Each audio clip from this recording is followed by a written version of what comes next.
So, welcome back to the channel, everybody. We are finally back to talking more about Metroid and Metroid Prime Remastered and Metroid Prime 4. So as you guys can probably imagine, right now my life is completely consumed by the fact that Metroid Prime Remastered was revealed and released and even just exists in this world.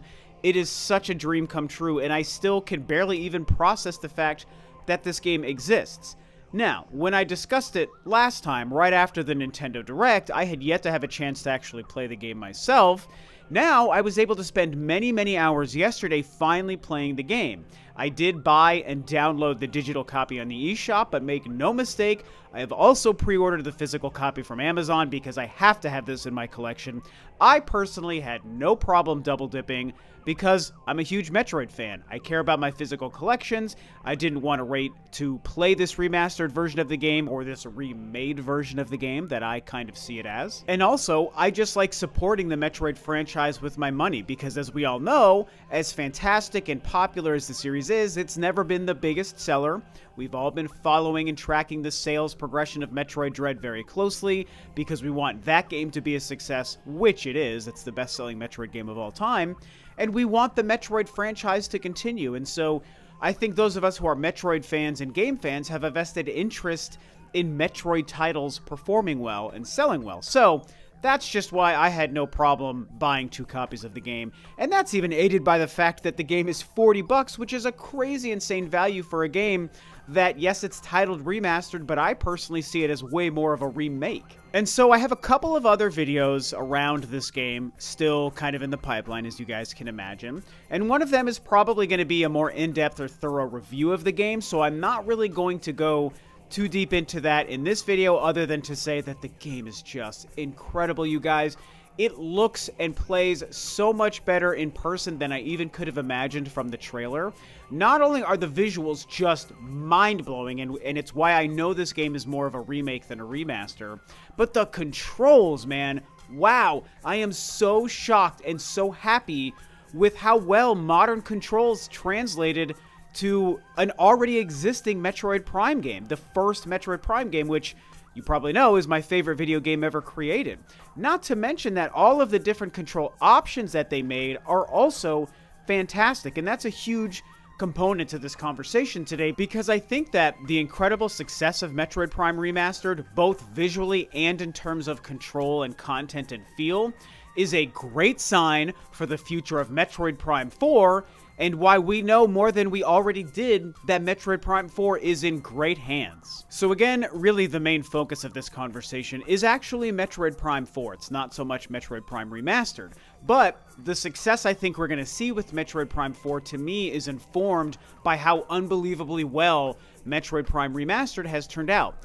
The issue with Prime 4, we all know, and we talk about it every time we come back and I'm having a discussion about the game, is the ongoing mystery around it, right? We know about the reveal almost 6 years ago. We know about the delay and the rebooting with Retro Studios just over 4 years ago, and the fact that the game has gone completely silent. And when it comes to the Twitter banner that Retro Studios updated last year, I think also in February, maybe around a year ago, I personally still think that Samus Twitter banner is still concept art for Metroid Prime 4. I don't think that was a tease at Metroid Prime Remastered in any way, because again, I mean, those of us who are Metroid fans have scoured that image. I even did a podcast, an hour-long podcast breakdown with Super Metal Dave and Andre's Restart, back when that happened, where we also looked that photo over, and there's nothing in it to indicate anything from the original Metroid Prime game. To me, that is a hint at something related to Metroid Prime 4. So that's the closest to any kind of, like, update, if you wanted to call it that, around Metroid Prime 4 we've seen. It's still a mystery. We're waiting to find out anything about that game. Along comes Metroid Prime Remastered out of nowhere, shadow dropped digitally, and now I think we're getting a much more clear picture about what we might expect from Metroid Prime 4, again, in terms of visuals and controls.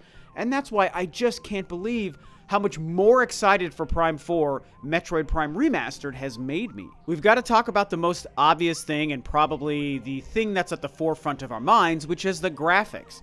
It cannot be overstated how unfathomably beautiful Metroid Prime Remastered is. And when you consider that they were working with the foundation of a game that itself is 20 years old and released on the Nintendo GameCube in the standard definition era, it's really amazing what they were able to do. This game looks like it could have been made from the ground up on current hardware, on 2023 hardware, the Nintendo Switch itself, right?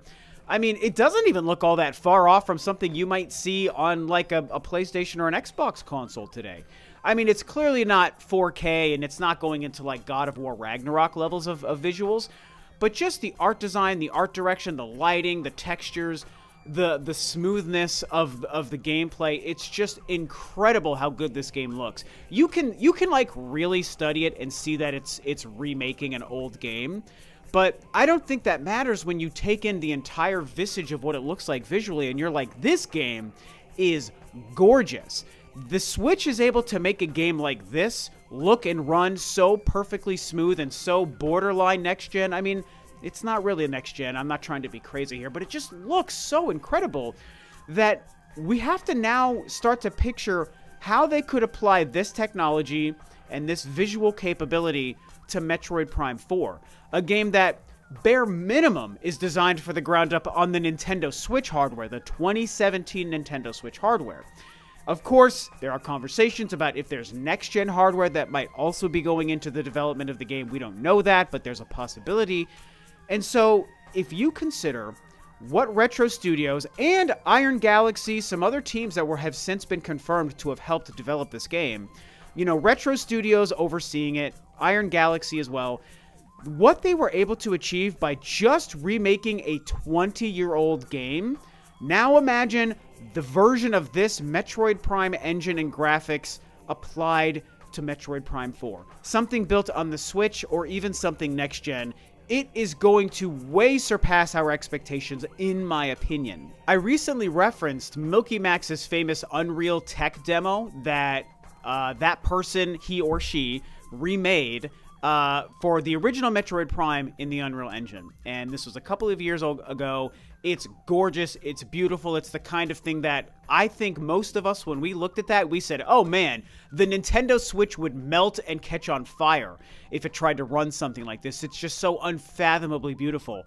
And honestly, having spent many hours with the Metroid Prime Remaster already, I kind of feel like it's not that far off from being possible. I actually think something like this might be possible on the Nintendo Switch. If you look at some of the shots of Talon 4 side by side with this Unreal Tech demo, I mean, yes, the Unreal Tech demo absolutely does look better. You can see the things that makes it even more impressive. But I think that the visual tricks they used in the Metroid Prime Remaster are really pretty damn close to what this tech demo pulled off, you guys. It's really not a far off thing to say that they look very similar. And so again, when you think that the Metroid Prime Remaster is the game that's remaking a 20-year-old game and it looks that close to this Unreal Tech demo, that's when, again, we close our eyes and we picture Metroid Prime 4 in our mind's eye, whether it's Switch or next gen, looking, I think, just as good as Milky Max's tech demo, and potentially even better if next gen comes into the picture.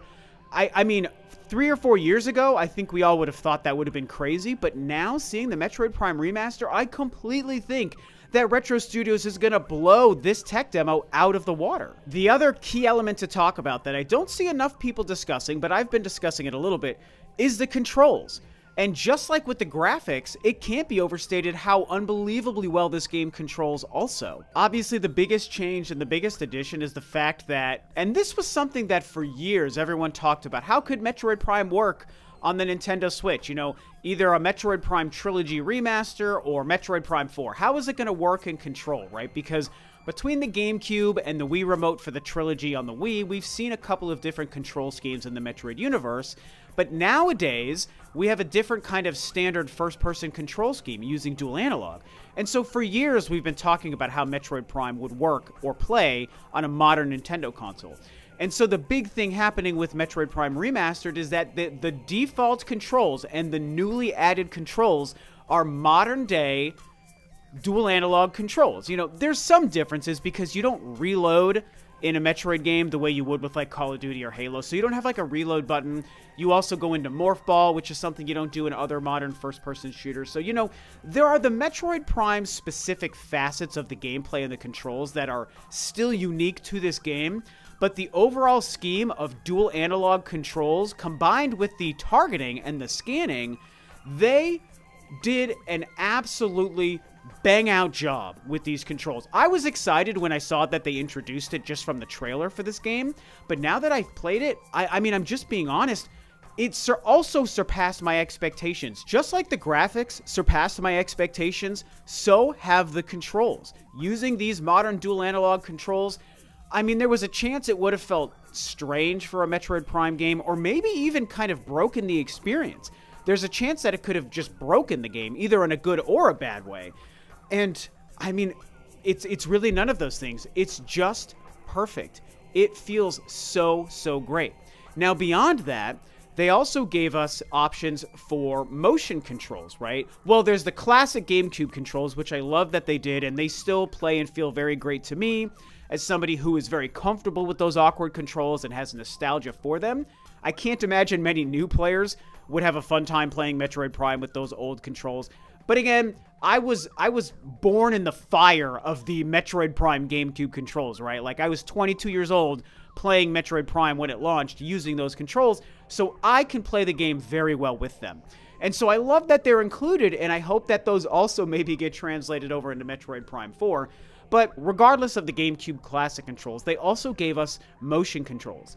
Now, you can use gyro motion while using a Pro controller, and it works, and I think some people might like it the same way you can play like Splatoon with motion controls and a Pro controller, but I really don't think it works as well here. However, using the two separate Joy-Cons, one in your left, one in your right hand, using motion controls, that also works so well. It is basically like playing the Metroid Prime trilogy on the Wii with the Wii Remote and a nunchuck. It's awesome. And so what the controls show me for Metroid Prime Remastered is that, again, when we take what they've done here and apply it to Metroid Prime 4 whenever we see and play that game, I think that this also shows us that Retro has a great handle on how to make controls for Metroid Prime work in the modern era, on the Nintendo Switch, or on the next-gen thing, or whatever else they're going to do here. I feel like it's pretty safe to assume that Metroid Prime 4 will, at bare minimum, have dual analog controls, just like Prime Remastered, that emulates other modern-day first-person shooters, and they're probably going to have the motion controls using dual Joy-Cons, right, to emulate the Wii Remote and the nunchuck. Maybe they add other control schemes or more customizability. Maybe they just, for fun, also include like a classic control, you know, similar to the GameCube controls. There's a chance, you know, because Metroid Prime 4 is going to be a brand new game, it might not work to use GameCube controls in Metroid Prime 4 simply based on how they designed the game. So that one, I think the jury is out. If there's a way to play it with GameCube controls, I would kind of love to do my second playthrough of Metroid Prime 4 using those controls just to kind of apply that nostalgic part of my brain onto a brand new Metroid Prime game. But even if they don't do that, that's fine. As long as they do the same great job with dual analog controls and the same great job with the motion controls and the two Joy-Cons and whatever weird controller we might be using with the next-gen thing, if that even happens that way, it's very exciting. And so the whole point of this conversation is just to show that I think the unfathomable success with Metroid Prime Remastered in every possible sense of the word shows us that Metroid Prime 4 is going to meet our expectations and very likely surpass our expectations, guys. Because I think it's fair to say that a lot of people have been nervous about Metroid Prime 4 just because it went through the rebooting phase and just because it's been silent for so long and we still know nothing about it. And the longer something stays silent and mysterious, people's heads start to go to the worst possible scenario. Some people even genuinely think the game was just canceled behind the scenes and we don't even know anything about that. There's no way that that's true, but that's how far people are going into the negative simply because we haven't seen or heard anything about the game in 6 years. And so all I'll say is to anyone out there who is questioning Metroid Prime 4 or nervous, worried, concerned about how the game is going to turn out or even if it's going to release, I recommend you pick up and play the Metroid Prime Remaster and just let your hearts be put at ease because I think this game has showed that Metroid Prime 4 It's going to be everything we want it to be and more.